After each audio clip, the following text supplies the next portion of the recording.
Hey, this is Rob with Reyff Designs. This little video will be about me working on a Camaro, and it's a Z28, 1969, and the owner wanted to put some subframe connectors in because he's having a harmonic issue with the car. All the feedback that's been out there is basically put these subframe connectors and it should go away. That's what this will be about.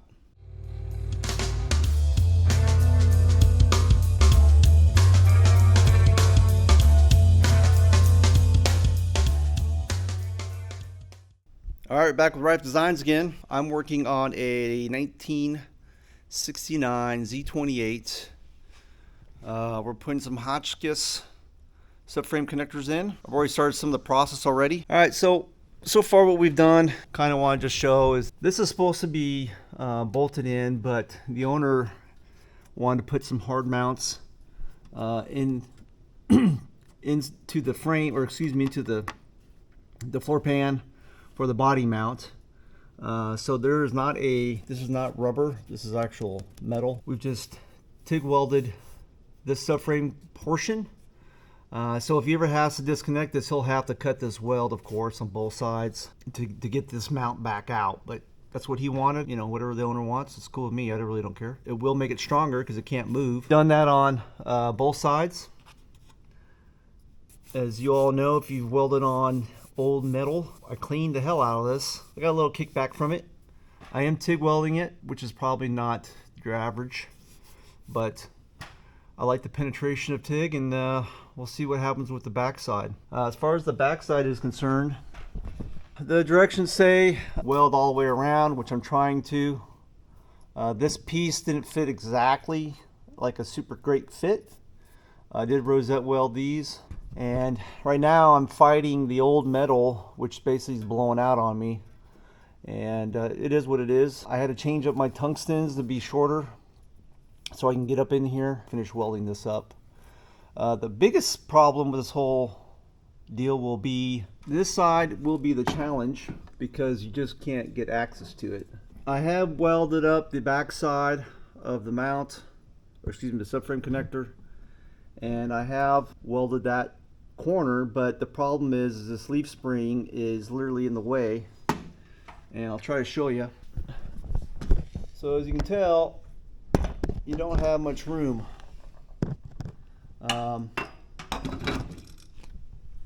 So basically I'm gonna have to figure out how to either raise this up, which I think I have an idea. I have some smaller tungstens, but to get these rosette welds are going to be a pain in the ass. So that's the challenge for the day, is basically finish up the back side. Also with this side, I haven't finished up the rosette welds, and I'll try to show you that process. I have welded up the back side of this. I have tacked this in certain areas, but I'm also fighting, you know, the fuel line, the brake line, and so forth. But the biggest challenge will be the metal, the 1969 metal that we're welding to. So I don't want to sugarcoat this because it's not an easy task. It's actually kind of been a pain in the ass. So it is what it is. But once this is in, you know, pour 15 or whatever preventive paint, and go from there. I did clean up the Hotchkis subframe connectors. I cleaned up all the holes. I've ground down this metal to be, you know, fresh metal. I did clean up the frame, started welding together, man. After this, the owner is going to go ahead and do some undercoating or some kind of rust preventive on it. But that's what he wants to do, so right on. The other biggest thing too is making sure that your perch mounts for your spring, we had to do a little grinding in a couple of these areas so it would clear it, so you can pop this back down again if you ever have to. So all right, hopefully that helps. We're going to continue welding.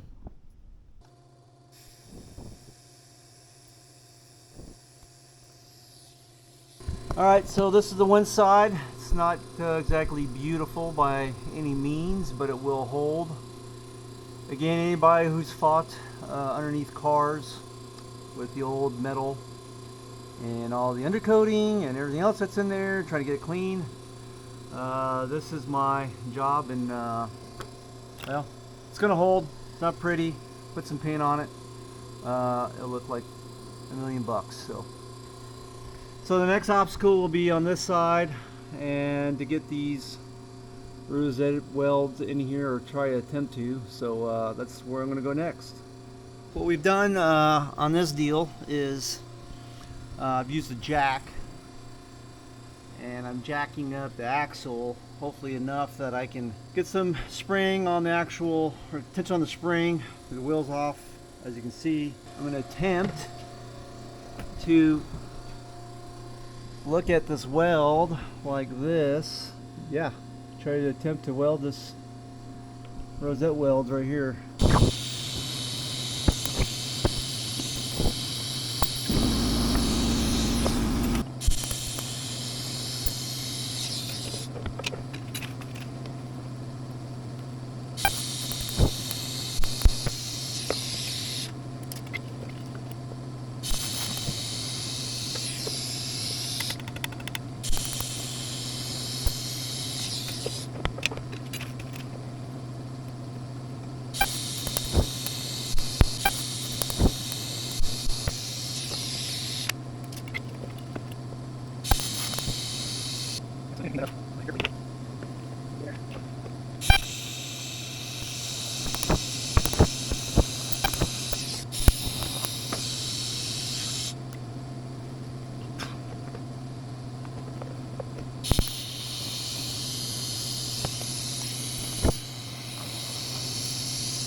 Now we know why this isn't fun. I finally got the rosette welds in there, as difficult as all get out. So as you saw me start to weld this thing, it's not the prettiest, but I tell you what, without taking the spring completely out and all that, I don't know how else you're going to get to get these welds done the way any prettier. I did grind down the weld a few times to clean them up, to add a little more filler. To get my actual tungsten over it, I had to actually go over the top, attack it this way. So then I'm trying to add filler rod too all at the same time. It might have been easier with a MIG, but I did have a blowout, so I had to fix the blowout. Anyway, it says this is an easy task. Man, good on you, bud. I'll give it to you. As far as completing this side is complete, as far as I'm concerned. Again, this is the left-hand side. I did jack up the actual axle just so I could get just a little bit of room on these holes. I could rosette weld them both sides. Most videos don't even show you even attacking this side, so I don't even know if they actually even weld the damn thing, because it's such a bitch. But this side, another bitch, just because of the metal blowing out on you. You're trying not to blow it out, but I cleaned, it took about 2 hours to clean all the metal up before I even started. Throw a little paint on it, it'll look great. So next we're going to do the other side where the fuel line rolls through, so that should be a fun task. So we'll start this process, and I've got this somewhat tacked. I got the back of it welded up. Start tacking it.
Right, no.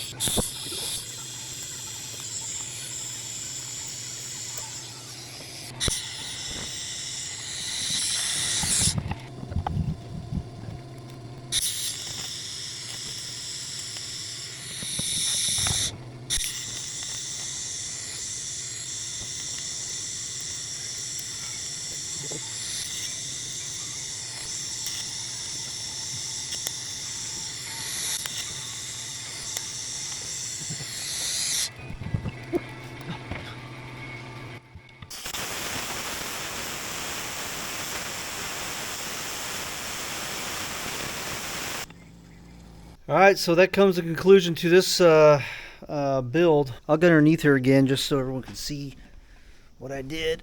But man, we can talk about a pain in the ass. Woo! Tell you what. So basically that is the weld, and yes, I know it's a little gobblered up, but that's the metal from the old to the new. Yeah, get some paint on it, look like a champ, but this is no joke. A pain in the butt, especially if you want to TIG weld it. Even if you were to this would be a pain in the ass, just because you gotta get everything out of the way and so forth. So that's a conclusion to the Hotchkis subframe connectors, and it is what it is. Alrighty, later.